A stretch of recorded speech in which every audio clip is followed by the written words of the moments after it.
नमस्कार दोस्तों, एक बार फिर आप लोगों का study with decade leap online YouTube channel पर स्वागत करते हैं। हम लोगों ने पिछली वीडियो में देखा था कि शैक्षिक समाजशास्त्र के अंतर्गत शैक्षिक समाजशास्त्र का अर्थ और शैक्षिक समाजशास्त्र की कुछ परिभाषाएं। इसके आगे हम लोग जो है बीएड के फर्स्ट सेमेस्टर के फर्स्ट पेपर में ज्ञान एवं पाठ्यक्रम के अंतर्गत इस टॉपिक को अध्ययन कर रहे हैं। तो आइए देखते हैं कि इसमें अगला जो हमारा टॉपिक है वो है शैक्षिक समाजशास्त्र की प्रकृति और शैक्षिक समाजशास्त्र के उद्देश्य तथा क्षेत्र। इनमें सबसे पहले हम लोग देखते हैं कि शैक्षिक समाजशास्त्र की प्रकृति क्या है। शैक्षिक समाजशास्त्र का जो नेचर है वो किस प्रकार का है। तो देखते हैं कि जो शैक्षिक समाजशास्त्र है वो उपयुक्त जो भी परिभाषाएं दी गई हैं उनके आधार पर तमाम बातें निकल कर आती हैं। इनमें सर्वप्रथम हम देख रहे हैं कि शैक्षिक समाजशास्त्र शिक्षा शास्त्र और समाजशास्त्र दोनों के सिद्धांतों को लेकर के चलता है। दोनों सिद्धांतों का इसमें समावेश होता है। शैक्षिक समाजशास्त्र में शिक्षा शास्त्र के जो सिद्धांत हैं उनको लेकर के अध्ययन किया जाता है और समाजशास्त्र के जो सिद्धांत हैं उनको लेकर के अध्ययन किया जाता है। दूसरा है कि इसमें यह भी जाना जाता है कि शैक्षिक प्रक्रिया को किस प्रकार चलाया जाए कि उससे सामाजिक पृष्ठभूमि में बालकों के व्यक्तित्व का भलीभांति विकास हो सके। अर्थात शैक्षिक समाजशास्त्र की एक प्रकृति ये भी है कि उसे किस प्रकार की शिक्षा दी जाए बालकों को, ताकि उनका जो है उस सामाजिक पृष्ठभूमि में या जिस प्रकार की उनकी सामाजिक पृष्ठभूमि है उनके आधार पर उनके व्यक्तित्व का या उनके व्यक्तित्व के भलीभांति विकास या उनके संपूर्ण विकास के लिए जो है शैक्षिक समाजशास्त्र की प्रकृति को हम लोग देखते हैं। और तीसरा है कि शैक्षिक परिस्थितियों में व्यवहार का निर्धारण करना। अर्थात जो शैक्षिक परिस्थितियां होती हैं उनमें बालकों के व्यवहार का हम निर्धारण करते हैं शैक्षिक समाजशास्त्र के द्वारा। अगला है कि यह केवल विद्यालयी संदर्भ में ही नहीं, अर्थात विद्यालयी संदर्भ का मतलब ये है कि जो विद्यालय में शिक्षा के उद्देश्य होते हैं, उनकी जो पाठचर्या होती है या पठन विधियाँ होती हैं या जो मापन संबंधी कार्य किए जाते हैं विद्यालयों में, उनसे ही केवल अध्ययन नहीं करता है बल्कि समूचे जो पूरा समुदाय है उनको लेकर के इसका जो है संबंध होता है। तो कहने का मतलब ये है कि यह केवल विद्यालय संदर्भ में ही नहीं बल्कि समूचे समुदाय से संबंधित होता है शैक्षिक समाजशास्त्र। अगला है कि शैक्षिक समाजशास्त्र सामाजिक नियंत्रण बनाता है। अर्थात सामाजिक नियंत्रण शिक्षा के द्वारा बनाया जा सकता है। और अगला है कि यह शिक्षा और समाज दोनों के उन्नयन का, परिमार्जन का एवं सुधार का कार्य करता है।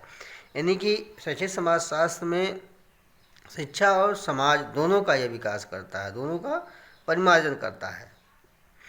इसी क्रम में जो है कि ब्राउन का एक स्टेटमेंट है। ब्राउन ने कहा है कि शिक्षा चैतन्य रूप में एक नियंत्रित प्रक्रिया है। शिक्षा चैतन्य रूप में एक नियंत्रित प्रक्रिया है जिसके द्वारा व्यक्ति के व्यवहार में परिवर्तन लाया जाता है और व्यक्ति द्वारा समाज में।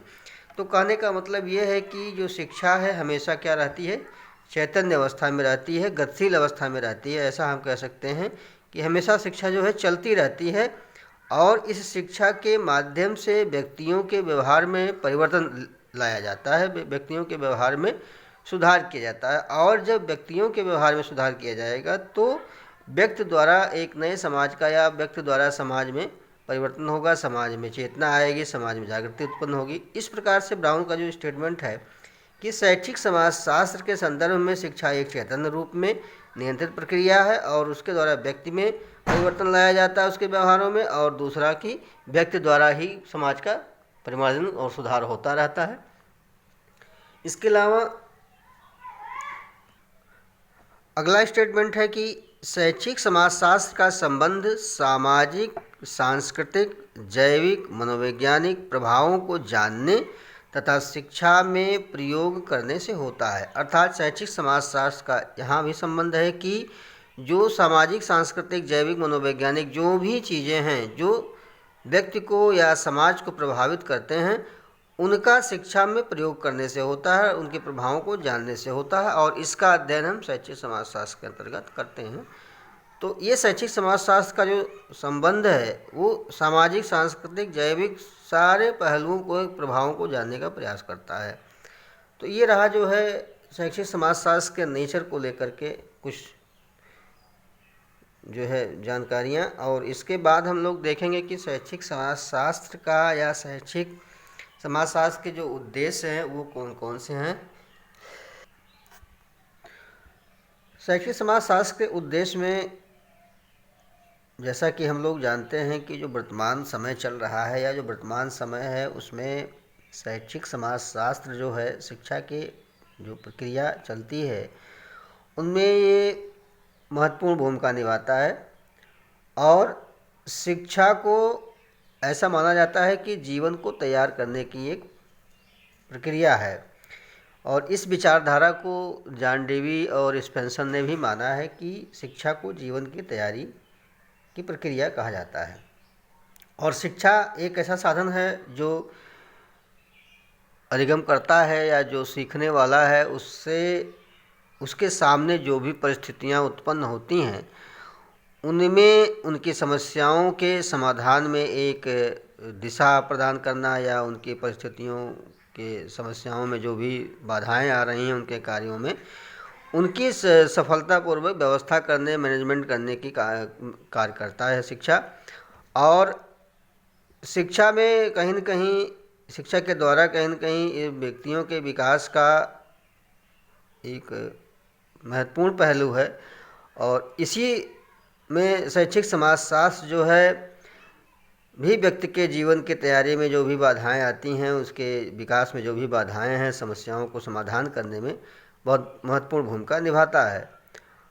और जो भी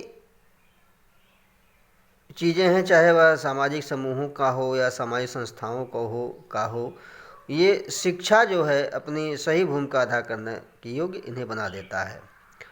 तो आइए देखते हैं कि शैक्षिक समाजशास्त्र के उद्देश्य कुछ मुख्य बिंदु के रूप में हैं। तो सबसे पहले तो ये देखते हैं कि इनमें बच्चों में जो है या व्यक्तियों में लोकतांत्रिक विचारधारा के अनुरूप उत्तम नागरिकों का निर्माण करने का उद्देश्य रखता है शैक्षिक समाजशास्त्र। अर्थात जो लोकतांत्रिक विचारधारा है, चाहे वह वसुधैव कुटुंबकम को लेकर के हो, राष्ट्रीय एकता को लेकर के हो, मूल्यों को लेकर के हो या अधिकारों को लेकर के हो, न्याय को लेकर के हो, तो ये जो लोकतांत्रिक विचारधारा है इसके अनुरूप जो है बच्चों में या व्यक्तियों में उत्तम नागरिक निर्माण करने का गुण पैदा करता है। दूसरा है कि बालकों में सामाजिक प्रवृत्ति का विकास करता है।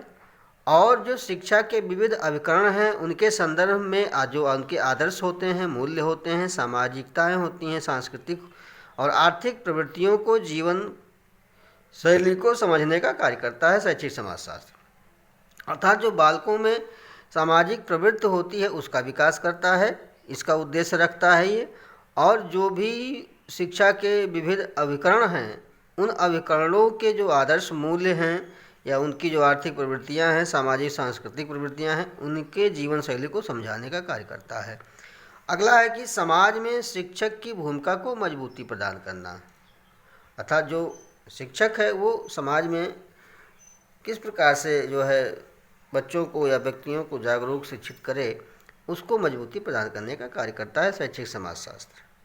और अगला है कि बालकों में सामूहिक जीवन जीने का मंतव्य देना, जिससे शांति, सहअस्तित्व, एकीकरण और अंतर्राष्ट्रीय सद्भावना की भावना जागृत किया जा सके। तो शैक्षिक समाजशास्त्र का एक उद्देश्य ये भी है कि बालकों में शांति, सहअस्तित्वपूर्ण जीवन जीने के लिए या अंतर्राष्ट्रीय सद्भावना को जागृत करने के लिए इसका मुख्य उद्देश्य है। जो कहीं न कहीं जो वसुधैव कुटुंबकम की जो विचारधारा है, लोकतांत्रिक विचारधारा के अनुरूप जो है ये कार्य करता है कि बच्चों में इस प्रकार के राष्ट्रीय एकीकरण या अंतर्राष्ट्रीय सद्भावना की भावना को जो है विकास किया जाए। इसके साथ साथ में राष्ट्रीय अंतर्राष्ट्रीयता के साथ साथ में बच्चों में जो है परिवार को विद्यालय के निकट लाने की बात किया जा रहा है कि जो परिवार है उनका, उसको भी विद्यालय के निकट लाया जाए। अर्थात जो शैक्षिक समाजशास्त्र है वो परिवार को भी विद्यालय के निकट लाने का कार्य करता है।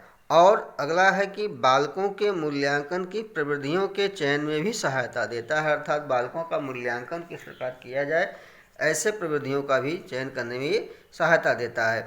और अगला अंतिम है कि बालकों पर पड़ने वाले सामाजिक प्रभावों, प्रवृत्तियों एवं भार की जानकारी प्राप्त करता है। तो बालकों पर जो भी सामाजिकता का प्रभाव पड़ता है या सामाजिकरण का जो प्रभाव पड़ता है उनकी प्रवृत्तियों पर या उनके भार पर, तो जो भी चीज़ें हैं उसकी जानकारी शैक्षिक समाजशास्त्र के अंतर्गत दी जाती हैं। अब आइए देखते हैं कि शैक्षिक समाजशास्त्र का विषय क्षेत्र क्या क्या है। तो इस संदर्भ में जो है ब्राउन ने कहा है कि शैक्षिक समाजशास्त्र समाजशास्त्रीय सिद्धांतों का संपूर्ण शैक्षिक प्रक्रिया में उपयोग करने का एक नया शास्त्र बन गया है, अर्थात एक नया विज्ञान बन गया है। और इस संदर्भ में या इसके अंतर्गत जो भी चीज़ें हैं, चाहे कोई विषय वस्तु हो, क्रियाएं हो, विधियां हो, विद्यालय प्रबंधन हो, मापन हो आदि जो भी चीज़ें हैं, उनको इसमें लेकर के अध्ययन किया जाता है। तो जो शैक्षिक समाजशास्त्र है उसका जो विषय क्षेत्र है बहुत ही बड़ा है, बहुत लंबा है, लेकिन इसको संक्षिप्त रूप में हम देख सकते हैं कि इसे शैक्षिक समाजशास्त्र के विषय क्षेत्र में कुछ मुख्य बातें हैं। आइए देखते हैं क्या क्या हैं इसमें। इस प्रकार हम देख रहे हैं कि शैक्षिक समाजशास्त्र का जो क्षेत्र है उसमें जो बातें हैं, इसमें सबसे पहला है कि शिक्षा और समाज इसका अध्ययन क्षेत्र है, विषय क्षेत्र है। और दूसरा है कि शैक्षिक समाजशास्त्र ऐतिहासिक इनका जो परिदृश्य है उसके बारे में अध्ययन किया जाता है और इसके अर्थ एवं परिभाषा। तो हमने बताया था कि जो ऐतिहासिक परिदृश्य है इसको 3 कालखंडों में विभाजित किया गया था। पिछले वीडियो में हमने बताया है कि 1895 से लेकर के 1945 तक पहला काल चलता है, उसके बाद 1970 तक, और 1970 से लेकर के आज तक जो वर्तमान में चल रहा है, इस 3 कालखंडों में शैक्षिक समाजशास्त्र को बांटा गया है। उसके बाद संस्कृति और शिक्षा को हम अध्ययन करते हैं इस क्षेत्र में। फिर विद्यालय एवं शिक्षा का जो संबंध होता है उसके संबंध में क्षेत्र का अध्ययन करते हैं। फिर आधुनिकीकरण, शहरीकरण और आधुनिकीकरण और शिक्षा, इनका हम जो है अध्ययन क्षेत्र देखते हैं। फिर है समाज में शिक्षक के उत्तरदायित्व, अर्थात जो शिक्षक है उसका समाज में क्या उत्तरदायित्व, उसके संदर्भ में अध्ययन करते हैं। लोकतांत्रिक पद्धति और शिक्षा, इसका भी अध्ययन करते हैं हम।